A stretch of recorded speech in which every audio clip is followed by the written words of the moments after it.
And there we go. Not quite. And now we are Now live we're live. everywhere. Now we're doing a test on the TikTok. See how long we can stream there without me getting banned. See how long we can Let's keep the did attention of the 15-year-olds with the 3-second attention span. See if this brother. hour-long show will fly. We are live right now on my TikTok, which I have like 70K followers. It could be interesting seeing a different perspective. But you know what? Because I do this for a living, right? I always look at algorithms. I'm always looking at, I really understand who my audience is. I have the same audience on Instagram, on Facebook, or that I used to have on Facebook, on Clapper, that I do on TikTok. So there are people between 30 and 60 on TikTok that use that platform. So hopefully we can get talking on this show and give us their opinions. Yeah. Because now we're live. Put out there. So we are live right now everywhere. Nice. I'm going to put out there, I'm just getting over a cold from last night. I came down with something. So if my voice sounds a little bad, I mean, the show must go on. So, I'm here, but you sound more masculine, actually. So it's good. It's good for you. Nice. Sound more masculine. Your voice is deeper. I'm sick, man. You can't even give me a break. Fuck, you got to start in this right away already. All right, let's do it. No, man. Once that door was open, it will never close. Yeah, it's true. It's true. That train has left the station, bro. Well, it is a done deal. It's like brothers, right? Me and my brothers were always chirping each other. It's funny. My brother and I. Oh, thanks. Thank you, sir, for that grammar lesson. Nothing like being corrected by a Frenchie, eh? Yeah, for fuck's sakes. A tinfoil hat wearing Frenchie. No, you got it, my brother and I. Thank you. All right, what are we on today? We're talking about three things. So there's three things on the menu, which we always have many things on the menu. We never really get to them about all of it. But let's do an effort. Let's make a conscious effort today to try to make it happen.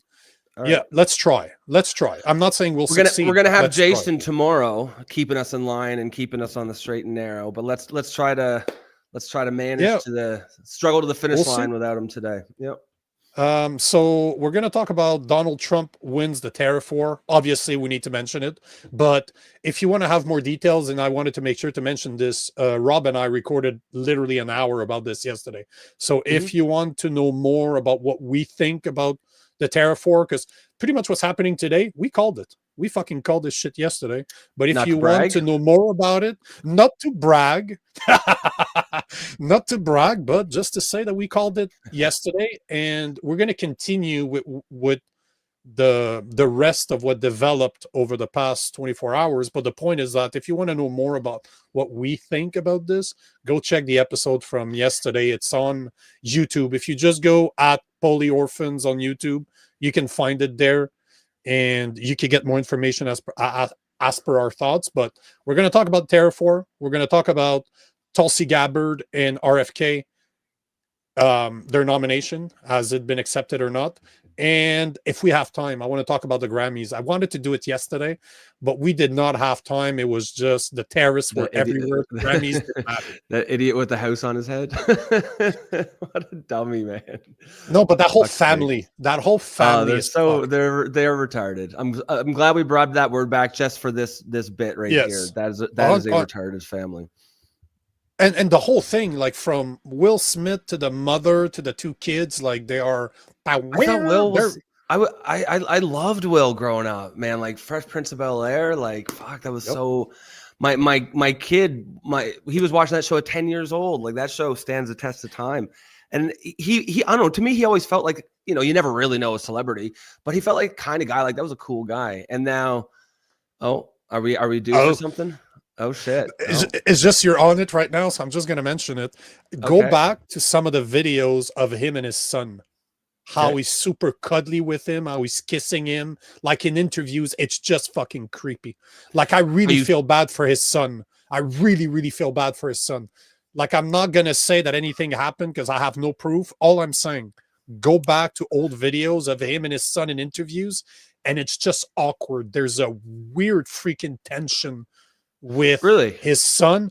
And I'm not surprised. Like, I've been following those guys because just like you, I was a big fan, big fan of Will Smith. I was a big fan of his show, and I've been following him forever. Like, I was a kid when this shit was playing. Almost like I was in my teens, right, when Fresh Prince of Bel-Air was Oh, playing. I it was love such a that good show. show. Oh, A even hundred now, percent. it stands the test of time for sure. Oh man, and Ashley, was she one of my first crush? Ashley Banks. Bro. Tatiana M. Ali was her name. And Oof. she was probably one of my first big crushes. She was hot. Oh man, Kelly Kapowski from Saved by the Bell.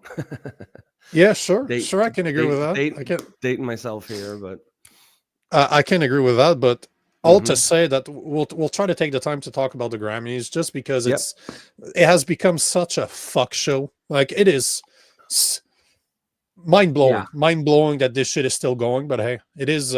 We are living still in woke entertainment industry, so we can't be that surprised that this is what's going on.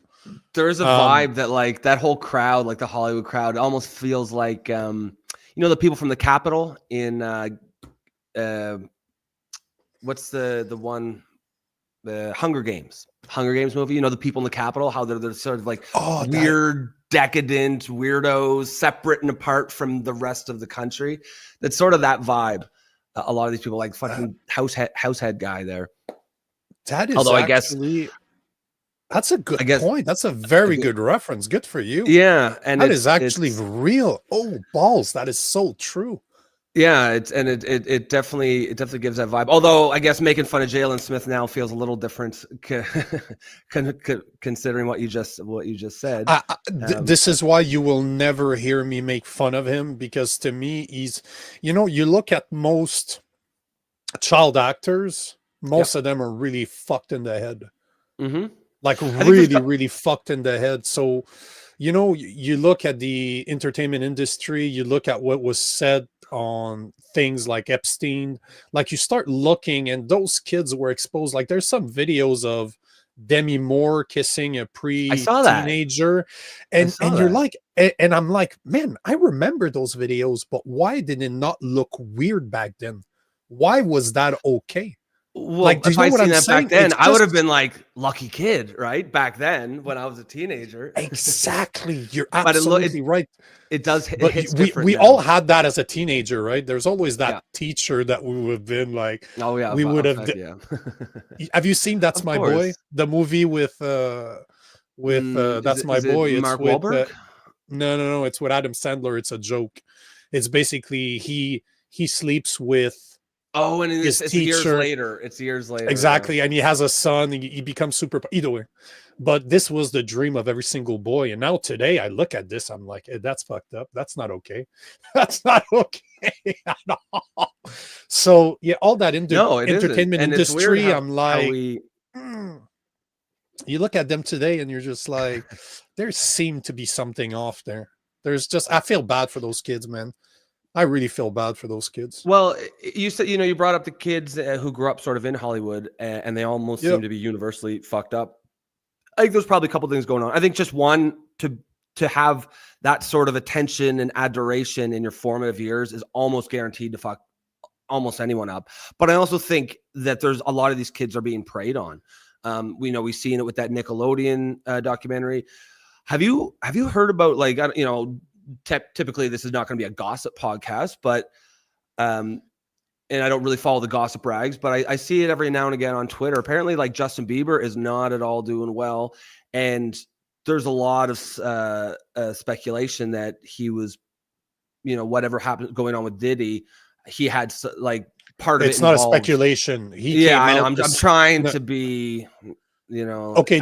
This is just our opinion. This is for entertainment purposes. Exactly. This is not. Those are conspiracies as to now, but all I would invite the people listening to this is to go check out some of his last songs. He talks about it. Like, there's a reason why he became a Christian not too long ago. There's you can go back and look at some of the videos, man, that him and Diddy were together when he was like 14. How did that not raise alarm bells? Because even that wasn't that long ago. You know what I mean? That was not that long ago. And people just, it was fucked up, the stuff he's saying. I saw a video with him kissing, like, there was a young girl, couldn't have been more than 13, Yep. and she was calling him Daddy Sean or Daddy Combs or something. It's I fucking remember weird, man. ripping into this guy. I remember talking shit about this guy forever because of his attitude and the way he treated others when, you know, because right now he's not a lister anymore, right? He's No. fallen from fame, but he has so much star power that he's still recognizable, right? Mhm. But at the end of the day, man, if you look back to how he was back in the days, It wasn't he was hidden. not a but it was not but it was not, he was not a nice guy. He was not treating his fans properly. He was always acting up. He was always drunk, stoned out of his mind. And now in hindsight, you start looking at what looks like happened to him. You're just like, oh, so coping mechanism.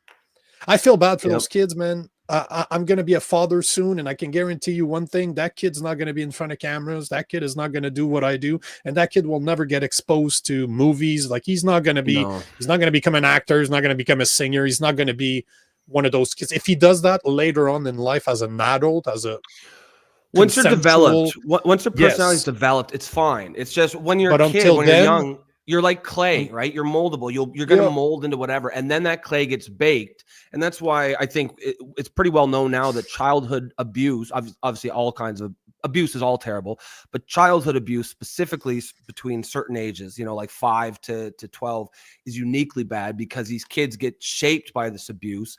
And then that, to go with the analogy of clay, that clay gets baked, and that's essentially what you're working with the rest of your life. You know, you can go on. It doesn't have to be like a life sentence, but you will struggle with those things for the rest of your life. The lucky ones learn how to deal with it. A lot of them aren't lucky, and they, you know, those are the kids, those are the people who are living on streets and have been their whole lives because they've never been given a chance because of what happened to them in their formative years. And I think that, I think people are starting to wake up to some of the stuff that's going on. I know that as a lefty, you know, growing up, you hear all kinds of stories. Oh, Hollywood's full of pedophiles and this and that. And I mean, of course, you know, there's probably pedophiles in every industry, but I dismissed a lot of that as conspiratorial. But I mean, it's harder and harder to do that. Like, for whatever reason, that industry does seem to attract more abusive types of people. Probably just the fact of the star power gives you so much leverage over these people because these kids want to be stars. A lot of them have parents who are pushing them to be stars. You're selling a dream, right? Yeah. You're selling that dream of stardom. You're selling that dream of becoming someone, becoming recognizable. Like, some people will love you, because this is all I saw from Jaden Smith wearing a house on his head. Is somebody, look at me, look at me, look at me, look at me, look at me, look at me.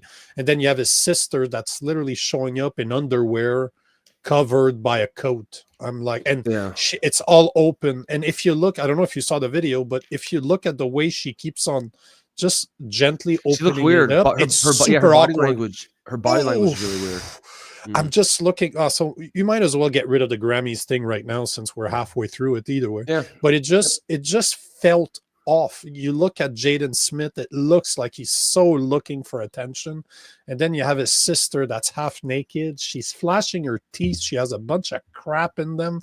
Like, she does not look mentally healthy. Neither does Jaden Smith. And then you have like Kanye West that shows up with Sensory, literally naked. Like, what the hell's going on? I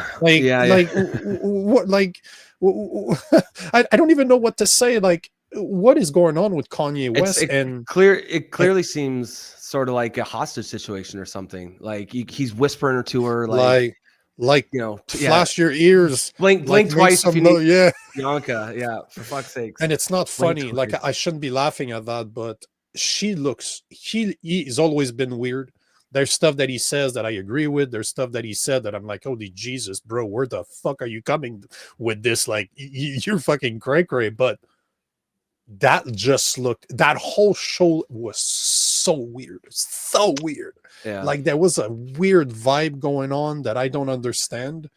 And then you had, what's her name? The rapper that one for best I actually don't even know how to pronounce it. It's like Diochi or Biochi or Dochi, something. Dochi. Okay. She thanks God, praises God for her success, and then starts tripping for her piece, for her performance. I'm like, what the hell is like? I'm always happy when somebody thank God for their success. I'm always happy to see people that are not scared, because in today's Hollywood, talking about God is something that will get you shut down.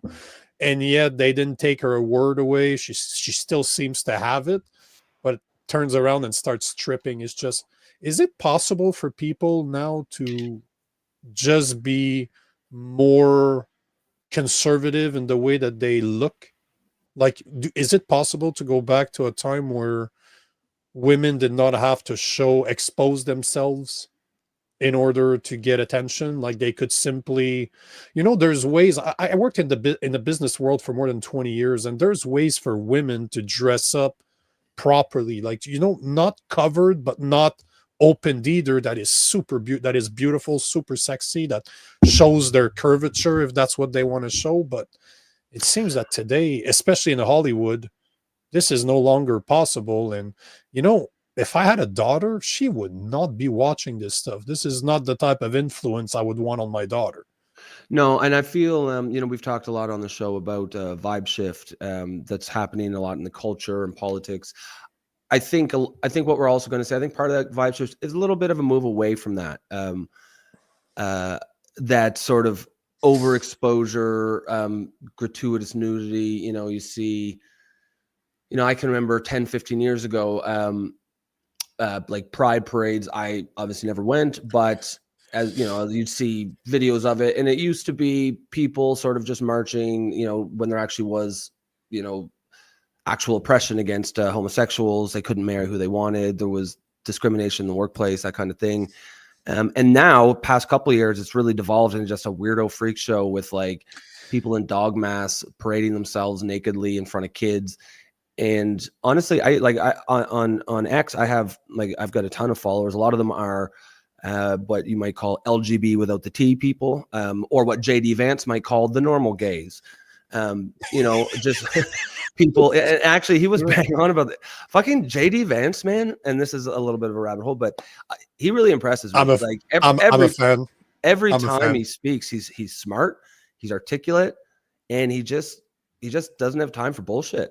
That guy is the future of the Republican Party, because Trump cannot run a next time. Like, it's basically his last time now. But JD Vance is like the definition of the American dream. Super poor, grew up in poverty, went into the army, somehow he became involved in politics, and now he is VP, well-spoken. Mm-hmm. I'm just a fan. Army vet, just a fan. I like that guy. Like, obviously there's things that he's going to say that I'm like, but that's with everybody, right? But if you give me a choice between JD Vance and Trump, I would take JD Vance any day of the week, right? As much as he almost sounds like a career politician, he is not. But he is so well spoken. But he's very well spoken. He's very good at putting his point across, and he doesn't back down from a debate either. So, the debate that he had with what was the guy, the VP for Kamala Harris? Did you watch that debate?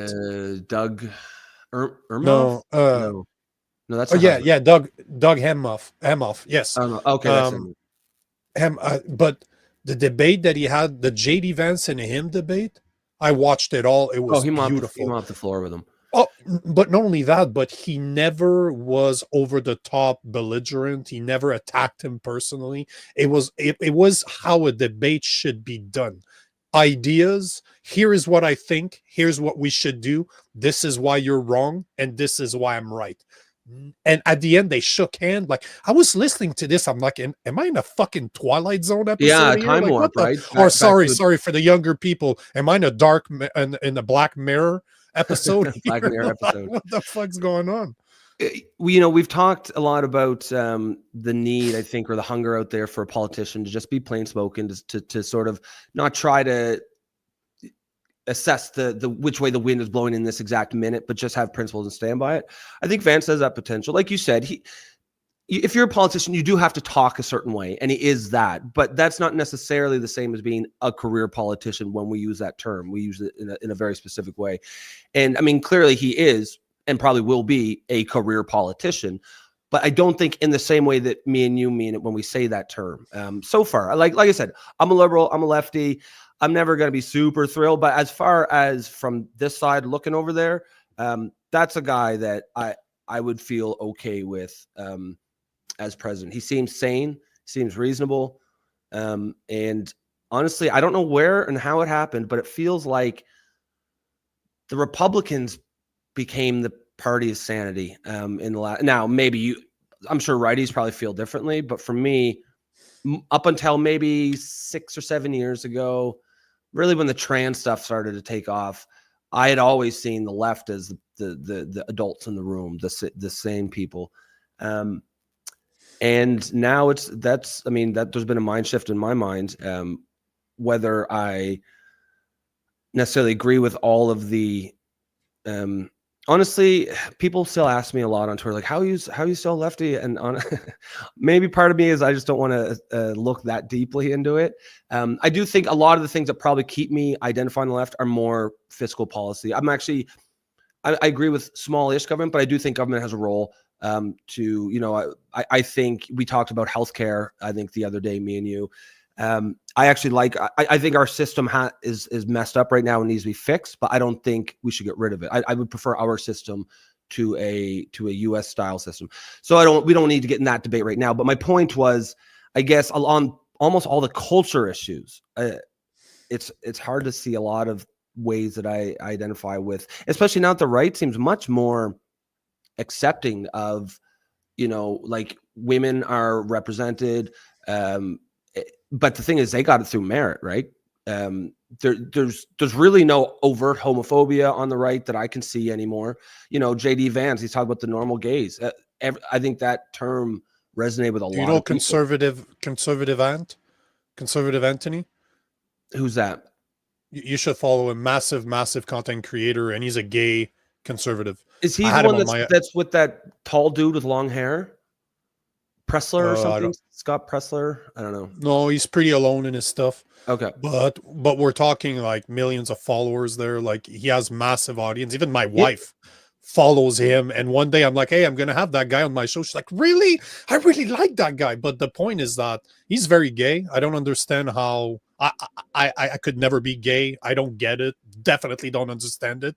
But at the same time, it's fucking hilarious because he is not one of those I wouldn't know you're gay. No, he's fucking flaming. Bro. Oh, one of the like, yeah. He's not over the top, but he's pretty fucking close to the top. But he's a nice guy. Like, he's a super nice guy. I had him on the show. We had a blast. And funny enough, if you remove his sexual preference, he is very much a conservative.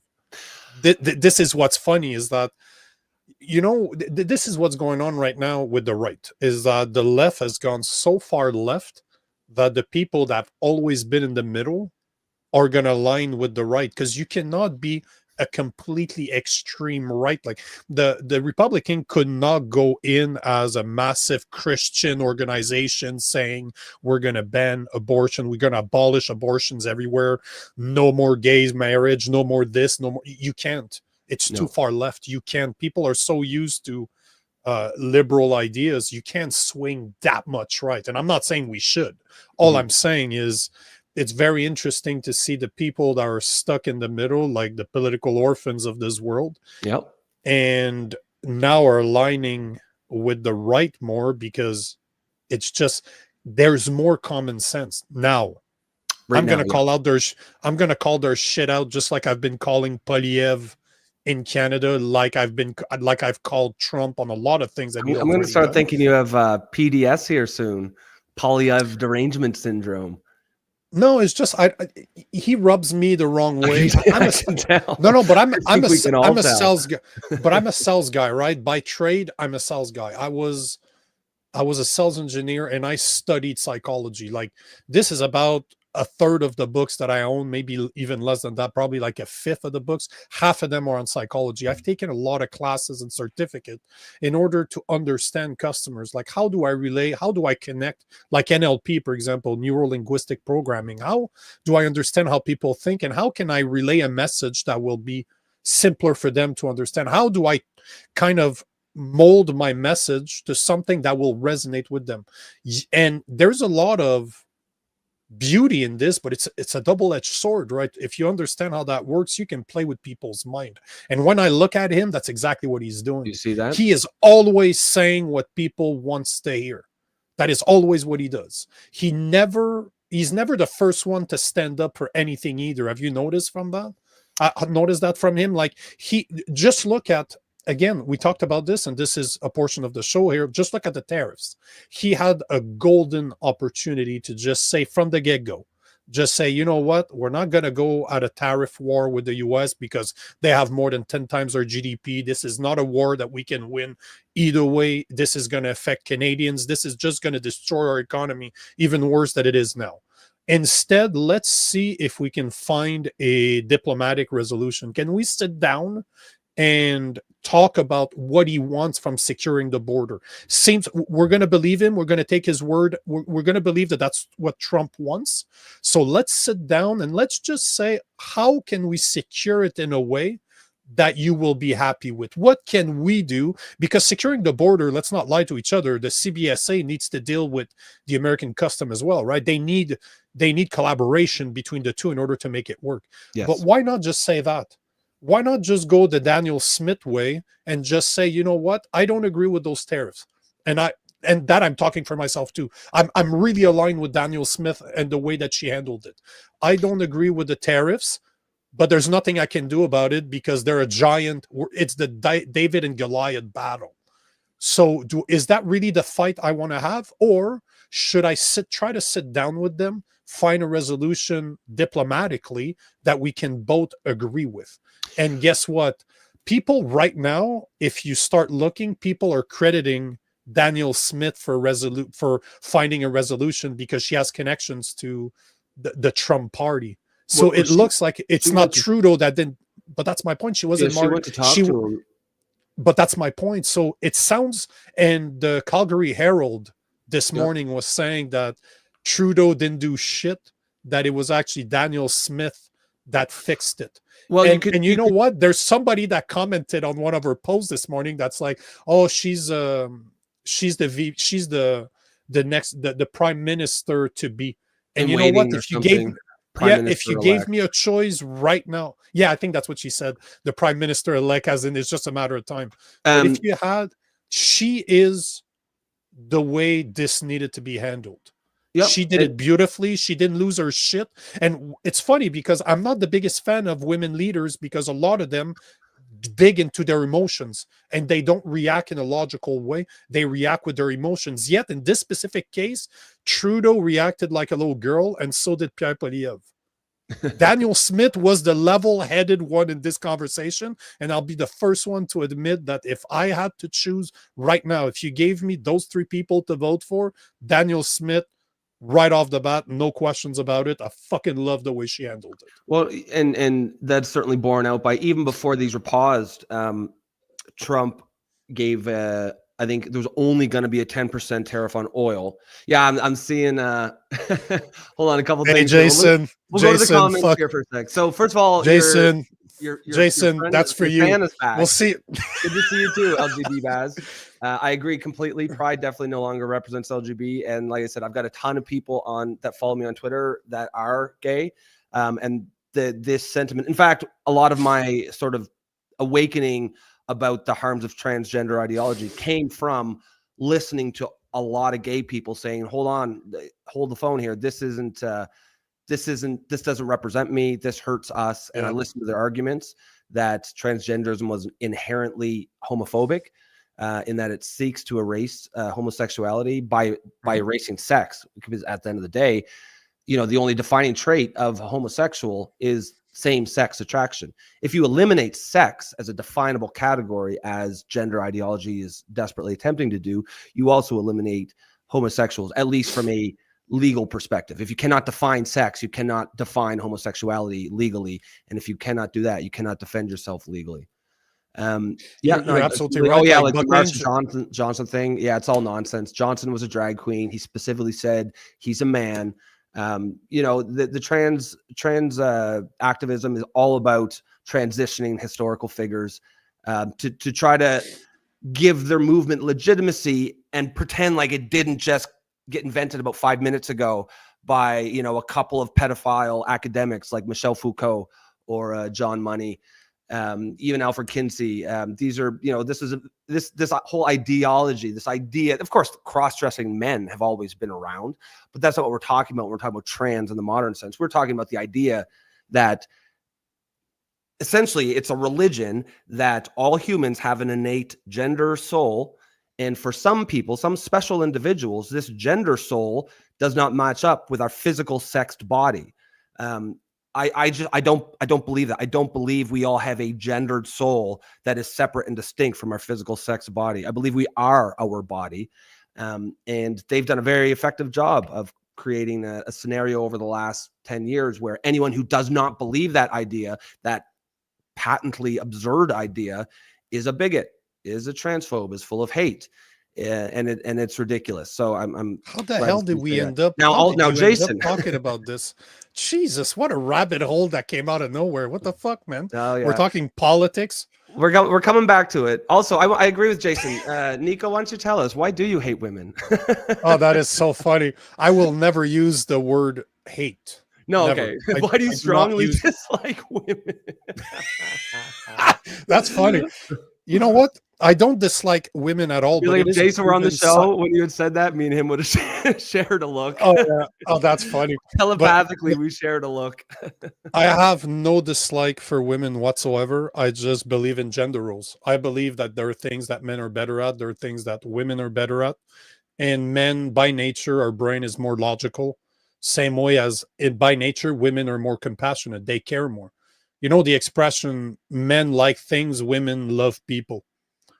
That explains, you look at engineering school, that explained why more than 90% of people studying engineering in Canada are men. Not because women can't get access to it. It's really just that women are not, by nature, by the vast majority, women are not that attracted to it. But yet you look at fields that are like medicine. Now you're passing more than 60 teaching. Doctors, nursing, surgeon.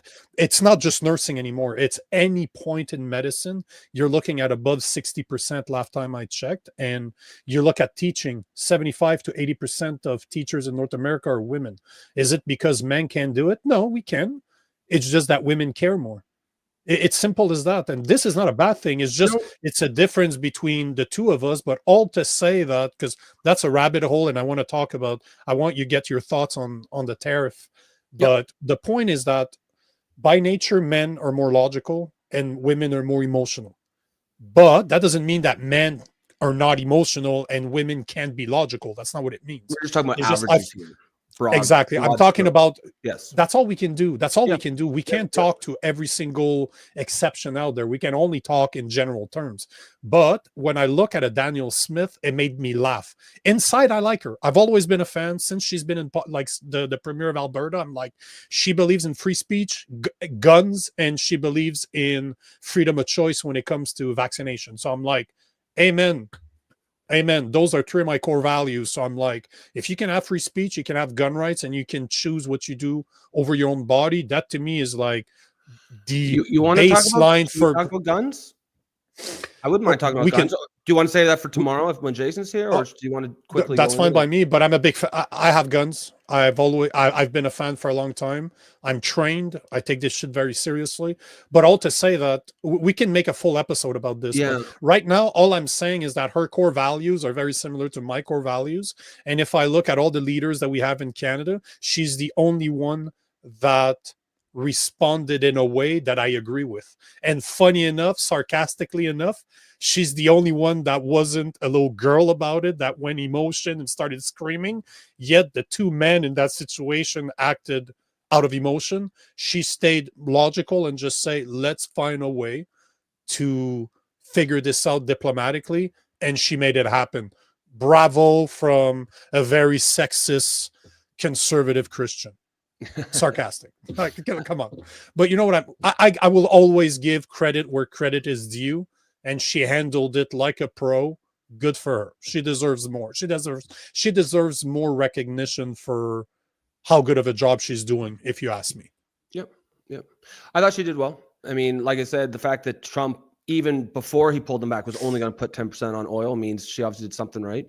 I just want to touch on it. So yeah, Jason's saying you have a point. And I agree with you. I think men and women are fundamentally different, broadly speaking. And I think I think cliches are there for a reason. I don't think these are necessarily socially constructed. I think there are some core behavioral and psychological differences between men and women. And that's fine. That's good. I think that we complement each other. And I think, honestly, I feel like, I think there are traditional gender roles. I think a lot of them are born out of just nature. And then we've just taken these things and slapped a modern thing on. For example, like the institution of marriage. I suspect that if you went back to when now, okay, I don't know where you stand on evolution, but I believe in it. But if you went back to, if you just bear with me here for a second, if we went back to say 1 million years ago when humans were just smart, hairless apes in the Serengeti, I bet you would have seen some similar, like a pair, our sexual behavior would have been some form of pair bonding for life that looks very similar to marriage. I think there's a strain of thought, modern thought, that says marriage is some, socially constructed tool of oppression. I don't think that's true. I think what we did is we took something that was core to our very nature and we built an institution around it. I think gender roles are a very real thing. I think the only thing that I would say, and I bet you probably agree with this, is I think the earliest first and second wave feminist movements had a point in saying no one should feel obligated to live a gender role they don't want to. For example, Sure. No woman should feel obligated, should be forced to stay home with the kids, for example. But just the very nature of the way women are wired, I think many of them just want to. And I think some of these feminist movements have gone a little too far, where women who want to do those things feel like they're somehow doing the wrong thing or betraying their sex by doing those. And I think at the end of the day, feminism, not that it's my job to speak on it, to me, I always assumed it to mean women should have the right to live their life however they see fit. And I think I feel like you would probably agree with that. I believe that we've spoken about this before. Like, I believe in men and women should be equal under the law. Exactly. And, the other day I misunderstood you and Jason when I said that they shouldn't have access to the same opportunity. But what I meant is the outcome. I'm not okay with, but if women want to be firefighters and they can do it, they can pass the standards without lowering the standards, 100%. Then I'm all for it. But I'm not okay if you have to change the prerequisite in order to match, in order to make them come in. This is where I don't agree. Like, I don't care that you're a man or woman, you're black, white, purple, yellow, don't care. If you're the best candidate for the job, you should be fucking doing it. But at the same time, if you want to try, you want to fail, and then try again and fail and try again until you make it, that is at the end of the day, that is the recipe for success, right? People fail a lot more than they succeed. So that's right. I agree. On that point, we agree. It's just that there are roles that are better suited to men. I agree. And normally, in my opinion, a leader is better suited to a man, but Daniel Smith is a great exception. Well, I mean, look at like Margaret Thatcher. There are definitely examples throughout history of women who are up to the task. And that's my point, is just traditionally it's more masculine because of her natural trait. But Daniel Smith, like I've said 20 times already, she proved that it does not need to be this way. And there are women that are very good at being leaders. And she, up to now, I'm impressed by what she's doing. I'm impressed the way she handled it. And if I had to choose, I'd vote for her right now. Well, I suspect she's getting a lot of good press, bipartisan good press lately. And I suspect if she has those ambitions, she'll probably try to parlay that into possibly running for, after Polyev, there's no one really that's obvious waiting in the rafters. No, it's unfortunate that she's on the provincial level and not on the federal level, because she, like, I would take her before Polyev any day of the week. Yeah. Like any day of the week. She is, you know, she comes from arguably one of the most conservative province in Canada, right? She's Oh in yeah. Alberta, which, you know, Alberta, Saskatchewan, Manitoba, they're kind of their own thing. They're not the same as the rest of Canada. And I like that. I like that a lot. Like I really, she to me represents more of a traditional Canadian, Hmm. because we tend to forget that we basically, like, people immigrated here from Europe 400 or 500 years ago. It was not a nice place to live in. Like, this is the type of place, like, Americans talk about how their country was rough. Bro, your country is nowhere close to how rough it was here. Like, just weather wise, temperature wise, what we have to deal with during winter times, Hmm. like, Jesus. So you can imagine that it was a very hard place to stay. So guns were a real thing. You needed guns Oh in order yeah. to survive. Yep. This was not a political thing. That was a survival thing. So for her to have the balls to come back and say that guns should be back on the equation, because Trudeau, I can tell you, I've been owning guns for years, right? I started owning guns under Harper. So I've seen what it is to own guns under Trudeau, and now most of my guns sit in a locker where I can't do anything with them. I'm not allowed to take them out of my house anymore. I can't even shoot with them. So, and yet, if you look at what it takes to legally own guns in Canada, my name is still to this day, and has been like that for almost 10 years now. My name is ran through 2 federal databases to make sure that I did not commit a crime that could potentially make me lose my guns. And, you know, I have less rights as a gun owner in Canada than pedos do that are suspected of committing a crime.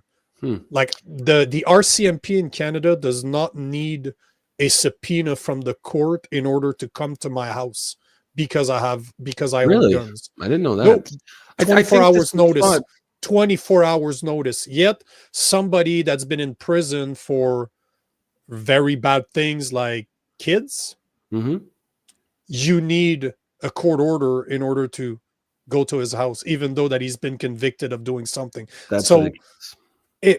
this is what it is. Like, there was studies, I can't find those studies anymore because I was looking for them the other day, but it was 2 to 4 times. So if you look at a Canadian that owns gun legally, that did it by doing the exams and the requirement and the background checks and all the shit that you need in order to possess a gun, the more Canadians with gun owner rights, or that had gun owner licenses, sorry, are 2 to 4 times more secure than average Canadians.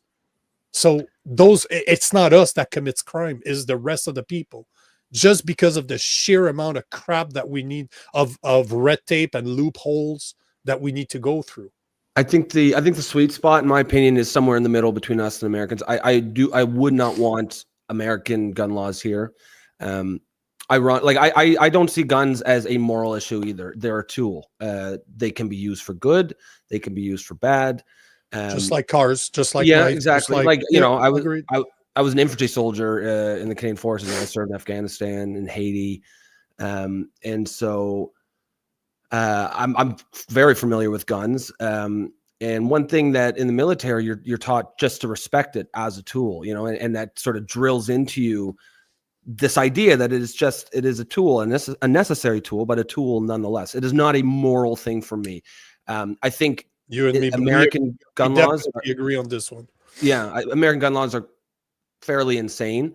I don't think, I think there should be a background check, a reasonable one. You don't have to go But back there 20 is. years or something. But there No, is. that's what I'm Stop saying. Yeah, believing with them. But stop believing what the media tells you. There is a federal background check for not in every weapons. And state.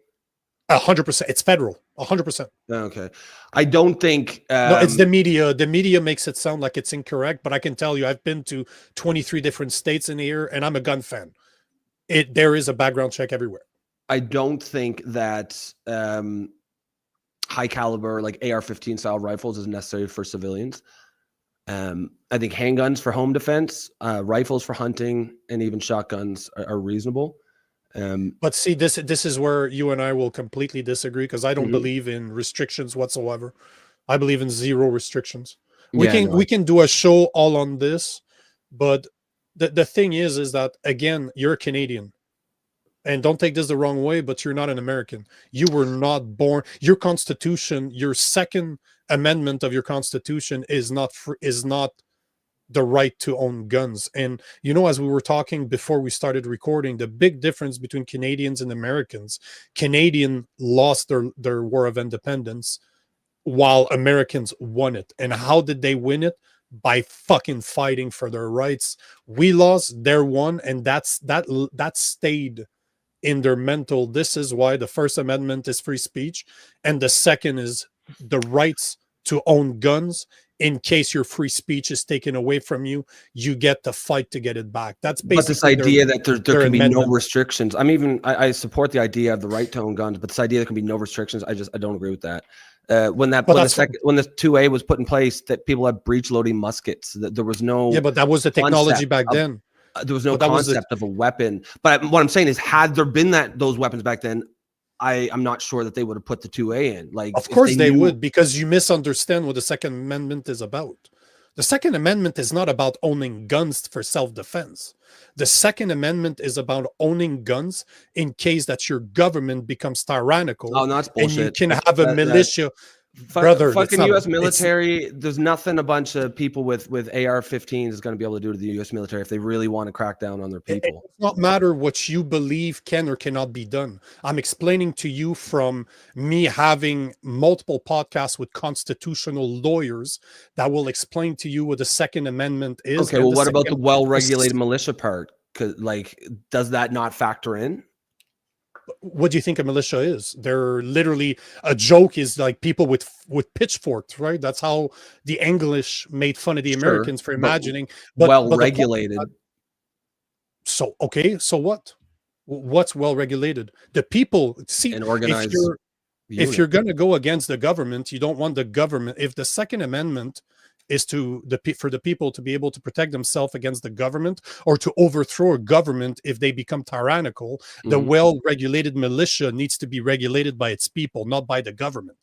So the thing is, and you know what, you and I, because we seem to be very on opposite side, we should find, you and I will talk after this, or off air, we'll find a constitutional lawyer to explain it, because I've done it multiple times, and I love that. I love constitutional lawyers, because I've been proven wrong, I've been proven right. They're great. That'd be good. That'd be a good talk. No disrespect to the lawyers out there, but they don't make for the most entertaining podcast, but it's very enriching to listen to them. But all to say that I like the First Amendment a lot. I like the Second Amendment in the US, and I like the fact that Daniel Smith has talked about this multiple times. Obviously, in Canada, you can go back. You cannot go, we're too far left. Like we were saying earlier on other policies, you can't go from being extremely restricted to having guns to, hey, guys, there's no more background check on guns. Like, it makes no sense, right? You can't swing that much right.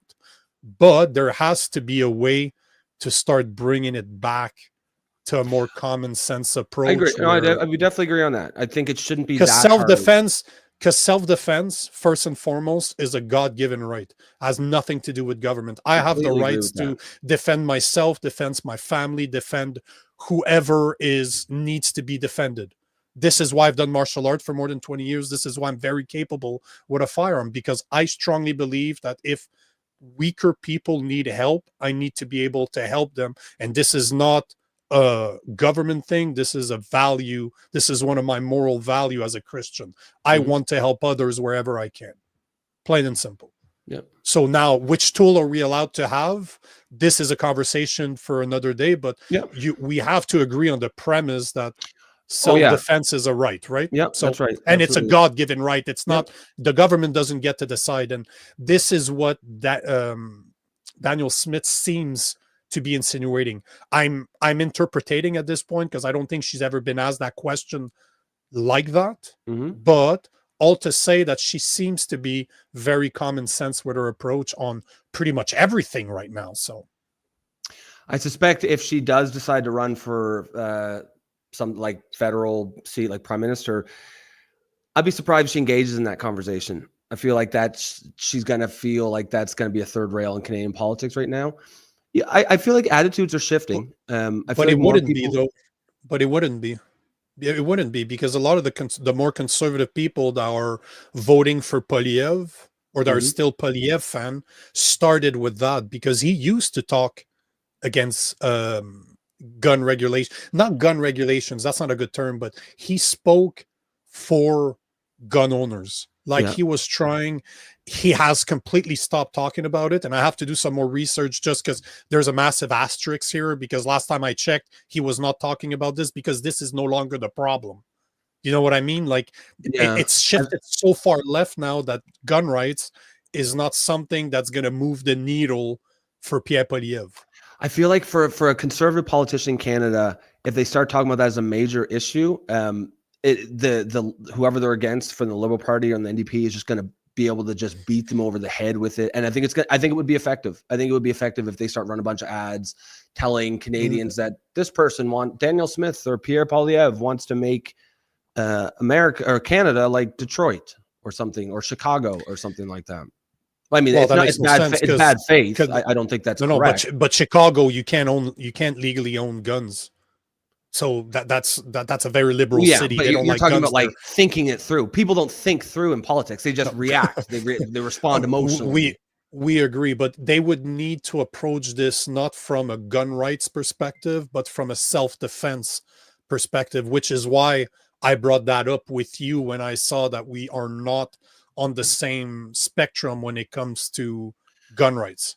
You're more of a lefty mentality when it comes to guns. I'm a lot more when it comes to gun rights. I just like free speech and gun rights. I'm completely to the right. Absolutist.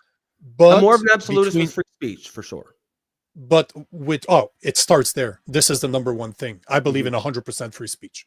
But the point is that you and I can still agree on a common space where we say that when it comes to self-defense, there should be something like castle law. There should be a way that if you enter my house, I have the rights to do whatever is necessary to get rid of that threat. Because right now in Canada, there's a proportional force thing. So if someone comes in with a knife, you use a gun on them, and there are stories of this happening. You're in shit.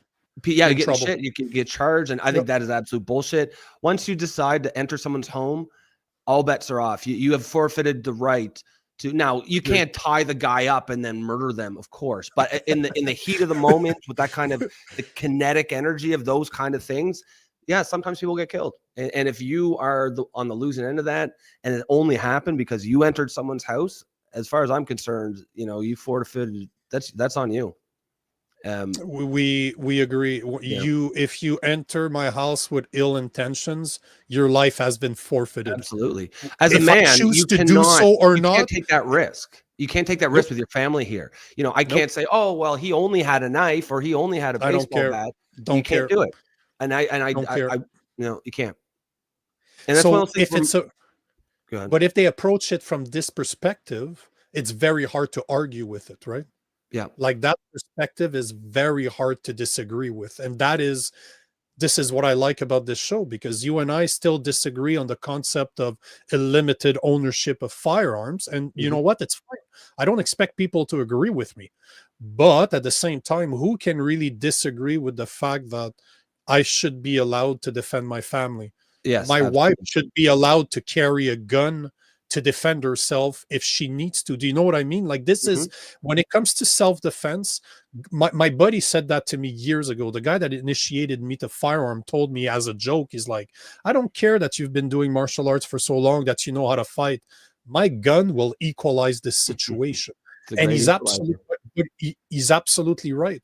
Like, to me, feminists should be pro-gun because women can defend themselves with it. Yet you never hear that. That's a good point. I see a few on my feed. They're starting, but they're starting to do it. But in Canada, it's no different, right? No. Women should be allowed to carry, well, everybody should be allowed. Don't get me wrong. I'm just using women as an example, but they're the perfect example. Like, my wife is literally 120 pounds. I'm 235. Yeah. If she could be trained as much as I am in martial art, she cannot fight me. I can overpower her because I also know how to fight. How can she deal with a guy like me? But even if you Firearm. didn't know how to fight, and it 100%. wouldn't matter. It wouldn't matter. What's No, scary? I mean, forget guns. Women aren't even allowed to carry mace or or like certain kinds. tasers. Yeah, like that's Tasers. crazy. That's insane. I Um, agree. I, And it makes no sense to me that feminists will say that guns are bad when they're the greatest equalizer a mhm. woman can have to defend herself in a very bad situation. In a life or death situation, firearm for a woman is kind of a perfect solution for them. Mhm. So Yeah, I agree completely. see how we can find common sense? Well, yeah, and it's and I mean that's what the show is all about. Especially once you kind of dig into it and talk about what we're actually debating about, we actually aren't like we both have broadly similar opinions on guns as a tool. It's more just a matter of where you think the restrictions should be, if any. Obviously, you don't think there should be any. I think there should be some. My opinion on the left is quite towards the right. There are definitely a lot of lefties who just think they're evil and just don't want any part of them. And I think Well, that's education. yeah, But it's that's an idiotic. education. It's Yeah. just education because they're being lied to by the media. If you look at who commits the crimes, it is not legal gun owners. Mm. It's not. We are literally the less prone to committing crimes because we're so checked. So, and you look at what's going on in the Toronto area where house invasion are over the like are all over the Oh board. yeah. They've been increasing for years, yet they cannot legally defend themselves from criminals with their firearms. And even that, they were passing, I don't know if they did it, but the federal government, Justin Trudeau, gave the right to mayors to invoke even more restrictions on firearm in their own cities. Like they can literally ban firearms from their cities, even though they could be potentially okay on the federal level. Like they're acceptable federally, but they Mhm. have the power to say, no, we don't want those guns. So basically, you could leave Toronto without a chance for people to defend themselves, which is insane, right? At the end of the day, I have the right to defend myself. If Absolutely. somebody invades my house, brother, your life has been forfeited. Yep. And whatever I need to do to defend my family and myself, I will do. I will get to talk to God and deal with the consequences of my actions later on. Well, yeah, like this idea of proportional force. Okay, so the guy comes in with a knife, so I've got to use a knife too. I mean, then it's a crapshoot. What if I slip? What if I miss? Knowing that if he gets me down, he's going after my kid and wife with that knife. No, fuck that shit. If there's even a 1% chance that he's going to hurt my family, I'm just going to shoot the motherfucker. I don't care. Like I'm not going to take that chance. And there's a saying in the military, probably not the smartest, where it says better. It's for like when in doubt, when you're talking about like rules of engagement and when to engage, it's better to be tried by 12 than carried by 6, right? Love that saying. Love that saying. And I agree. But at the same time, I always think about the Chinese proverb, I'd rather be a warrior in a garden than a gardener in a war zone, which Yeah. is why I know how to fight and I know how to use firearms. Mm-hmm. Not because I want to. I will do anything I can not to have to use them, not to have to hurt anybody. I do not like violence. But if it comes to that, I will be a fucking pit bull and you're fucked. Well, violence is like guns as well. Violence is also a tool, and there are 100%. moments when it's good and necessary to use it, and there are moments when it is not. And I guess wisdom comes from knowing the difference between those two moments, and wisdom as a man. This is the kind of stuff I'm trying to teach my son. He's 16. Those things. There's a lot of people who are really, oh no, violence is never the answer. Well, that's not true.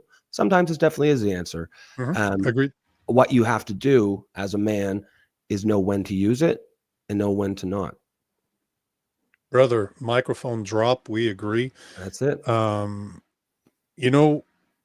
an hour in, we barely talked about haven't even touched our shit as usual.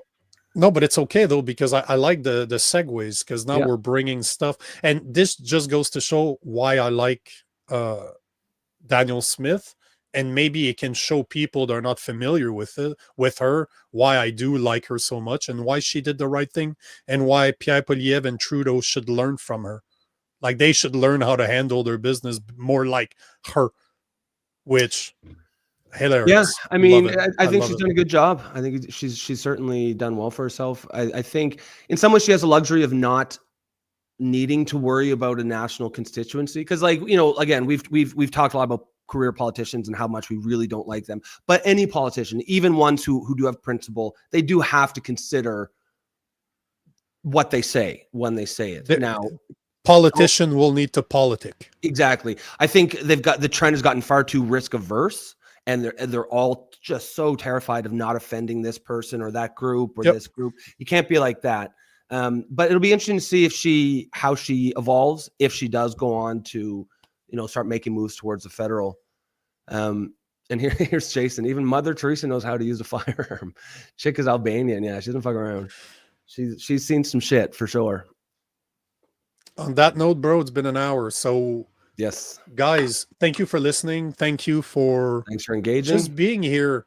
Hopefully you like listening to us as much as we like talking to you guys. So if you do, make sure to follow at Polyorphans on X and on YouTube, as well as Rob the Builder and at Real Nico Lagan on X.